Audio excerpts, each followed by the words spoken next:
नमस्कार दोस्तों, मैं हूं रविराज। ऑडियो गुरुजी चैनल पे आपका स्वागत है। आज हम इस वीडियो में जानेंगे एबल्टन लाइव सॉफ्टवेयर के अंदर इंस्ट्रूमेंट डिवाइस ऑपरेटर के बारे में। तो अगर आप भी एबल्टन लाइव सॉफ्टवेयर सीखना चाहते हैं बिल्कुल सिंपल तरीके से और वो भी हिंदी में, तो इस चैनल पर एबल्टन लाइव सॉफ्टवेयर से रिलेटेड सारे वीडियोज को जरूर देखें। तो आइए आज की वीडियो को शुरू करते हैं।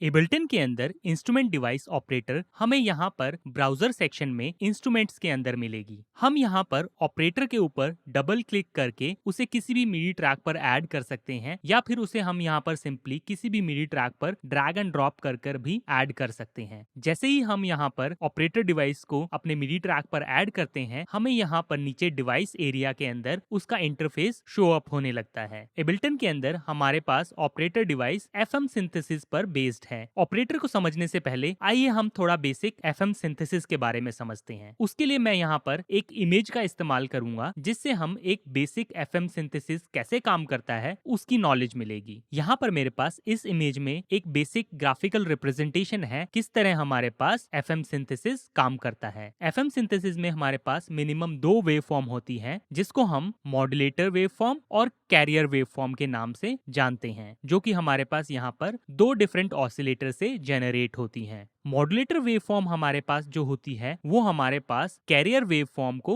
मॉड्यूलेट करती है, और जो हमारे पास रिजल्टेंट वेव फॉर्म मिलती है वो एक कॉम्प्लेक्स वेव फॉर्म होती है। तो इस तरीके से हमारे पास एफएम सिंथेसिस वर्क करता है एक बेसिक लेवल पर। यहाँ पर हमारे पास मॉड्यूलेटर वेव फॉर्म और कैरियर वेव फॉर्म किसी भी टाइप की हो सकती है, और मॉड्यूलेटर वेव फॉर्म हमारे पास कितने भी नंबर्स की हो सकती हैं, जो कि हमारे पास यहाँ पर कैरियर वेव फॉर्म को मॉड्यूलेट करेंगी। तो इस तरीके से हमारे पास एफएम सिंथेसिस वर्क करता है। आई होप आपको एक बेसिक अंडरस्टैंडिंग एफएम सिंथेसिस की हो गई होगी। तो आइए अब हम वापस एबल्टन में चलते हैं और ऑपरेटर इंस्ट्रूमेंट डिवाइस को समझते हैं। यहाँ पर ऑपरेटर डिवाइस में हमारे पास सबसे पहले जो आते हैं वो हमारे पास यहाँ पर चार ऑपरेटर हैं, जो कि हमारे पास यहाँ पर ए, बी, सी और डी से लेबल्ड हैं। ऑपरेटर हमारे पास एफएम सिंथेसिस में ऑसिलेटर को बोलते हैं। यहाँ पर हम हर एक ऑसिलेटर को उनके अल्फाबेट्स पर क्लिक करके उन्हें ऑन या ऑफ कर सकते हैं। यहाँ पर हम जब किसी भी ऑपरेटर पर क्लिक करेंगे तो उससे रिलेटेड हमारे पास यहाँ पर मिडिल सेक्शन में जो पैरामीटर्स होंगे वो हमारे पास इस पर्टिकुलर ऑपरेटर के लिए होंगे। तो जिस तरीके से मेरे पास यहाँ पर ऑपरेटर नंबर 1 सिलेक्टेड है, तो यहाँ पर जो भी पैरामीटर्स होंगे मेरे पास यहाँ पर ऑपरेटर नंबर ए के होंगे, और मैं अगर यहाँ पर ऑपरेटर बी पर क्लिक करूंगा तो मेरे पास यहाँ पर टोटली डिफरेंट पैरामीटर्स हैं। तो इस तरीके से आप यहाँ पर हर एक ऑपरेटर के पैरामीटर्स को यहाँ पर मिडिल सेक्शन में देख सकते हैं। आइए हम यहाँ पर ऑपरेटर पैरामीटर ए के बारे में समझते हैं। यहाँ पर हमारे पास सबसे पहला ऑप्शन है कोर्स का। कोर्स का मतलब होता है यहाँ पर हम अपनी फ्रीक्वेंसी को ऑक्टेव में शिफ्ट कर सकते हैं। मैक्सिमम हमारे पास यहाँ पर 48 वैल्यू दी गई है और मिनिमम हमारे पास यहाँ पर 0.5 दी गई है। आइए हम यहाँ पर कोर्स वैल्यू को चेंज करके डिफॉल्ट साउंड को सुन के देखते हैं।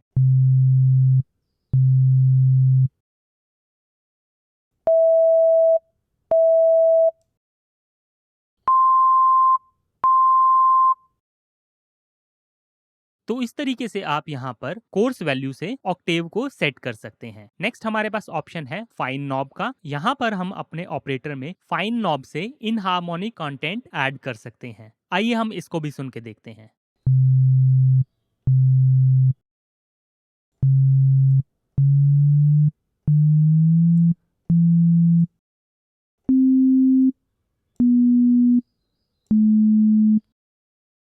तो कोर्स नॉब से हमारे पास यहाँ पे हार्मोनिक कंटेंट हमारा ऐड होता है पिच की फॉर्म में, और यहाँ पर फाइन नॉब से हमारे पास इन हार्मोनिक कंटेंट ऐड होता है। यहाँ पर हमारे पास फिक्स्ड का बटन दिया गया है, जिसको जब हम अगर एक्टिव करते हैं तो हमारे पास यहाँ पर कोर्स नॉब हमारे पास फ्रीक्वेंसी में चेंज हो जाती है, जिसको हम यहाँ पर ऑपरेटर की वेव फॉर्म की फ्रीक्वेंसी पे एडजस्ट कर सकते हैं। यहाँ पर हमारे पास मल्टी का ऑप्शन दिया गया है। इसका मतलब होता है जो हमारे पास यहाँ पर फ्रीक्वेंसी हमने सिलेक्ट की है उसके मल्टीपल्स में हमारे पास यहाँ पर जो भी हम वैल्यू सेट करेंगे वो हमारे पास यहाँ पर इस फ्रीक्वेंसी से मल्टीप्लाई होकर हमारे पास वेव फॉर्म जेनरेट होगी।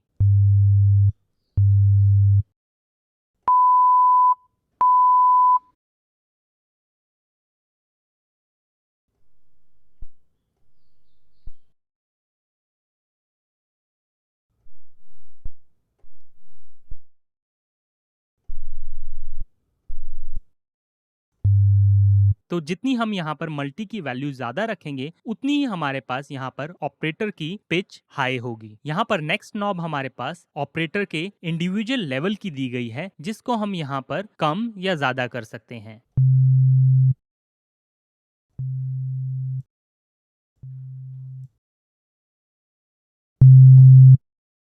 यहाँ पर हम अल्फाबेट पर क्लिक करके इस पर्टिकुलर ऑपरेटर को ऑन या ऑफ कर सकते हैं। तो यहाँ पर हमारे पास ऑपरेटर के अंदर 4 ऑपरेटर दिए गए हैं, A, B, C और D। सभी में हमारे पास यहाँ पर सेम पैरामीटर्स दिए गए हैं। यहाँ पर हमारे पास B, C और D ऑपरेटर जो है वो हमारे पास यहाँ पर मॉड्यूलेटर ऑपरेटर है, और जो A ऑपरेटर है हमारे पास यहाँ पर कैरियर ऑपरेटर है। आइए अब हम यहाँ पर ऑपरेटर के बाकी पैरामीटर्स के बारे में समझते हैं। यहाँ पर सबसे पहला हमारे पास ऑप्शन है एनवलप का। यहाँ पर हम जो भी हमारे पास ऑपरेटर के थ्रू वेवफॉर्म जेनरेट होगी उसका एनवलप हम यहाँ पर कंट्रोल कर सकते हैं। या तो हम यहाँ पर इन डॉट्स पर क्लिक करके एनवलप के कर्व को एडजस्ट कर सकते हैं, या फिर हमारे पास यहाँ पर जैसे अटैक, डीके, रिलीज और यहाँ पर डिफरेंट पैरामीटर्स दिए गए हैं उन पर डायरेक्ट जाकर वैल्यूज को एंटर करके हम यहाँ पर कर्व को एडजस्ट कर सकते हैं। तो आपने देखा कैसे मैंने यहाँ पर दोनों तरीके से यहाँ पर एनवलप के पैरामीटर्स को चेंज करके देखा। यहाँ पर नेक्स्ट ऑप्शन मेरे पास लूप का है, जिसमें मेरे पास यहाँ पर लूप, बीट, सिंक और ट्रिगर के ऑप्शन दिए गए हैं। अगर मैं यहाँ पर लूप मोड में लूप को एक्टिव करता हूँ तो मेरे पास यहाँ पर टाइम का ऑप्शन आता है। लूप का मतलब होता है जो मैंने यहाँ पर एनवलप सेट किया होगा अपने ऑसिलेटर का, वो हमारे पास यहाँ पर लूप होता रहेगा जैसे ही वो कर्व हमारे पास यहाँ पर एंड होगा। आइए हम इसको यहाँ पर सुन के देखते हैं। तो आपने देखा कैसे मैंने जब यहाँ पर एक मिडी नोट को प्रेस किया तो मेरे पास यहाँ पर वो मिडी नोट लूप होती रही जब तक मेरे पास यहाँ पर एनवलप का टाइम मैंने जो सेट किया था वो खत्म नहीं होता है। अगर मैं यहाँ पर एनवलप का टाइम बढ़ा देता हूँ तो मेरे पास नेक्स्ट लूप जो मैंने यहाँ पर टाइम सेट किया होगा उसके बाद प्ले होगा।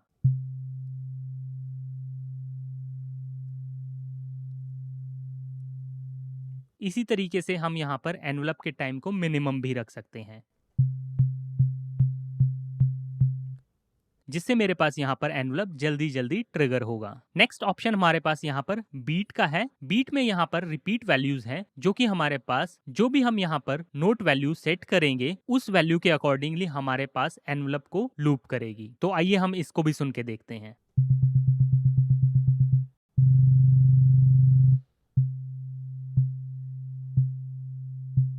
तो आपने देखा जो भी हमने यहाँ पर रिपीट वैल्यू सेट की है उस टाइम ड्यूरेशन के अकॉर्डिंगली हमारे पास यहाँ पर एनवलप लूप हो रहा है। नेक्स्ट हमारे पास यहाँ पर सिंक मोड है। सिंक मोड में हम जो भी यहाँ पर रिपीट वैल्यू सेट करेंगे वो हमारे पास जब भी हम कोई भी सेट एबल्टन लाइव में प्ले करेंगे उसके अकॉर्डिंगली हमारे पास यहाँ पर सिंक करेगा। लास्ट ऑप्शन हमारे पास यहाँ पर ट्रिगर मोड है। ट्रिगर का मतलब होता है हमारे पास यहाँ पर जो हमारी नोट लेंथ होगी या ऑसिलेटर का साउंड होगा उससे हमारे एनवलप का कोई भी कनेक्शन नहीं होगा। यहाँ पर हमारे पास जितना भी एनवलप का लेंथ होगा सिर्फ उतनी देर ही हमारे पास यहाँ पर ऑपरेटर से साउंड आएगा।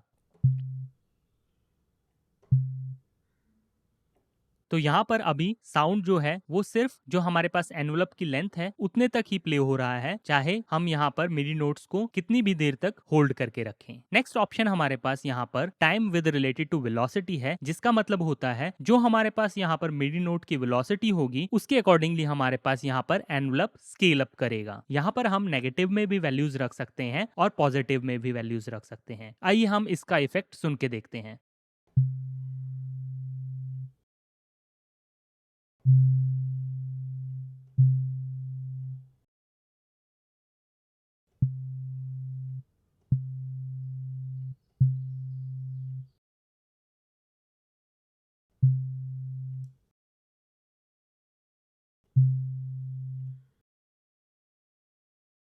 इसके नीचे हमारे पास यहाँ पर वेलोसिटी का ऑप्शन है और की का ऑप्शन है। वेलोसिटी और की ऑप्शन का मतलब होता है जो हमारे पास यहाँ पर ऑसिलेटर का लेवल होगा वो हमारे पास वेलोसिटी और मिडी कीबोर्ड के की नोट पर डिपेंड करेगा। हम यहाँ पर उन वैल्यूज को परसेंटेज में सेट कर सकते हैं जो कि हमारे पास यहाँ पर नेगेटिव या पॉजिटिव दोनों हो सकती हैं। नेक्स्ट हमारे पास यहाँ पर ऑसिलेटर के ऑप्शंस हैं। यहाँ पर हम डिफरेंट वेव फॉर्म सिलेक्ट कर सकते हैं अपनी ऑसिलेटर की। यहाँ पर इस एरिया में हमारे पास जो सिलेक्टेड वेव फॉर्म है उसका हमारे पास यहाँ पर कर्व दिखाई देता है। यहाँ पर हम यूजर वेव फॉर्म में इस एरिया में पेंसिल टूल की मदद से वेव फॉर्म को ड्रॉ भी कर सकते हैं।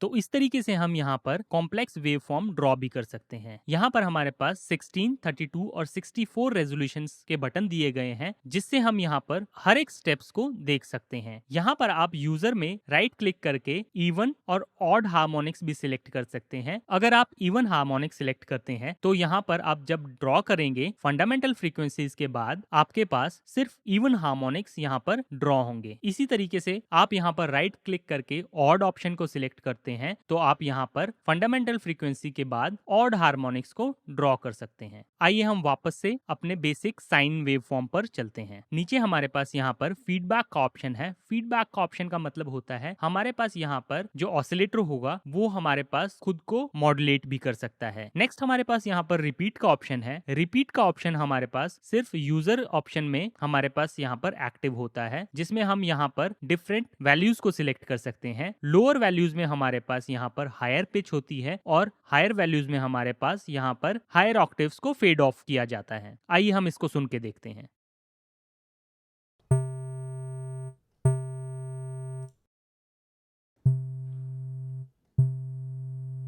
तो यहाँ पर हायर वैल्यूज में हमारे पास higher frequency content roll off हो जाता है। नेक्स्ट हमारे पास यहाँ पर फेज का ऑप्शन है। फेज का मतलब होता है हम अपने वेव फॉर्म के स्टार्टिंग पॉइंट को यहाँ पर एडजस्ट कर सकते हैं परसेंटेज में। यहाँ पर हमारे पास रीट्रिगर मोड का बटन दिया गया है, जिसको हम यहाँ पर एक्टिव और डीएक्टिव कर सकते हैं। रीट्रिगर का मतलब होता है जब भी हम यहाँ पर नेक्स्ट नोट को ट्रिगर करेंगे तो हमारे पास यहाँ पर ऑसिलेटर की वेव फॉर्म बिगिनिंग से प्ले होगी। नेक्स्ट हमारे पास यहाँ पर ऑसिलेटर की frequency in relation to velocity दिया गया है, जिसको हम यहाँ पर नेगेटिव और पॉजिटिव दोनों वैल्यूज में सेट कर सकते हैं। इसका मतलब होता है जो हमारे पास यहाँ पर ऑसिलेटर की पिच होगी वो हमारे पास यहाँ पर वेलोसिटी जितना हम हाई रखेंगे या लो रखेंगे अपने मिडी कीबोर्ड की, उसके अकॉर्डिंगली हमारे पास यहाँ पर ऑसिलेटर की पिच वेरी करेगी। आइए हम इसको सुन के देखते हैं।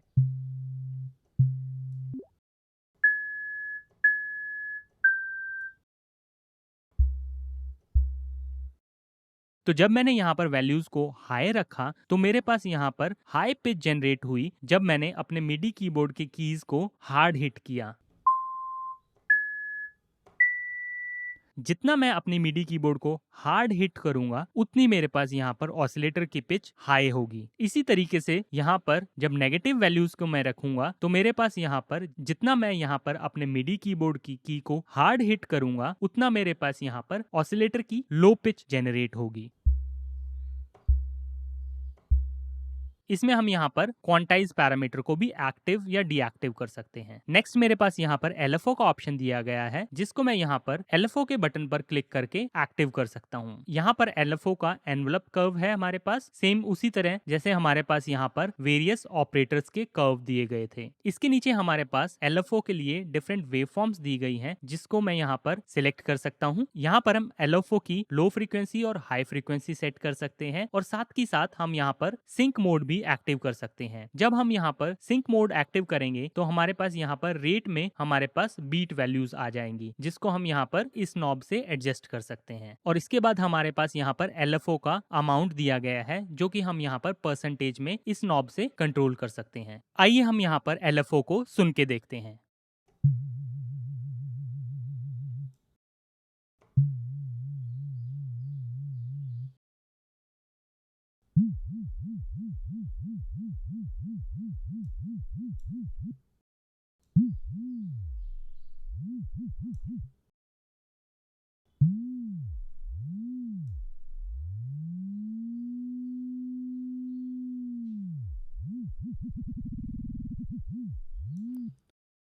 तो इस तरीके से आप यहाँ पर LFO को इस्तेमाल कर सकते हैं। LFO में हमारे पास यहाँ पर जैसे हमारे पास बाकी ऑपरेटर्स में पैरामीटर्स दिए गए थे एनवलप कर्व के, वही सेम पैरामीटर्स हमारे पास यहाँ पर दिए गए हैं। यहाँ पर हमारे पास LFO में डेस्टिनेशन के लिए पैरामीटर दिए गए हैं, जो कि हम यहाँ पर LFO को डिफरेंट ऑपरेटर्स में असाइन कर सकते हैं। यहाँ पर हम जिस भी ऑपरेटर पे LFO को असाइन करना चाहते हैं उसको हम यहाँ पर ऑन या ऑफ कर सकते हैं। यहाँ पर हम फिल्टर पर भी LFO को असाइन कर सकते हैं। यहाँ पर पर हमारे पास डेस्टिनेशन बी भी दी गई है, जो हम यहाँ पर डिफरेंट पैरामीटर्स पर सिलेक्ट कर अप्लाई कर सकते हैं। इसके नीचे हमारे पास यहाँ पर LFO का रेट इन रिलेशन टू की वैल्यूज दिया गया है, जिसको हम यहाँ पर परसेंटेज में सेट कर सकते हैं। अगर हम यहाँ पर हायर परसेंटेज वैल्यू सिलेक्ट करते हैं तो इसका मतलब होता है जैसे जैसे हम यहाँ पर अपने मिडी कीबोर्ड पर हायर की नोट वैल्यूज में जाएंगे तो हमारे पास यहाँ पर LFO का रेट इंक्रीज होता चला जाएगा, और जैसे ही हम यहाँ पर अपने कीबोर्ड के लोअर ऑक्टेव कीज पर जाएंगे तो हमारे पास यहाँ पर LFO का रेट कम होता चला जाएगा। आइए हम इसको सुन के देखते हैं। अभी मैंने यहाँ पर अपने मिडी कीबोर्ड पर C की को प्रेस किया है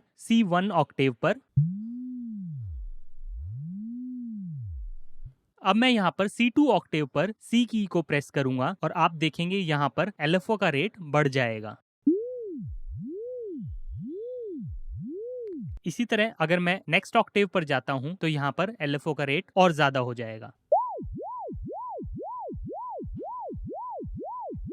तो इस तरीके से आप यहाँ पर LFO के रेट को की से भी कंट्रोल कर सकते हैं। इसी तरीके से हमारे पास यहाँ पर amount in relation to velocity है मिडी कीबोर्ड पर, जो कि हम यहाँ पर परसेंटेज में सेट कर सकते हैं। इससे हम यहाँ पर LFO के इंटेंसिटी को बाइट नोट की वेलोसिटी से कंट्रोल कर सकते हैं। जितना हम हार्ड नोट को प्रेस करेंगे उतना हमारे पास यहाँ पर LFO की इंटेंसिटी हाई रहेगी, और जितना हम यहाँ पर नोट को सॉफ्ट प्रेस करेंगे हमारे पास यहाँ पर LFO की इंटेंसिटी कम होगी। आइए हम इसको सुन के देखते हैं।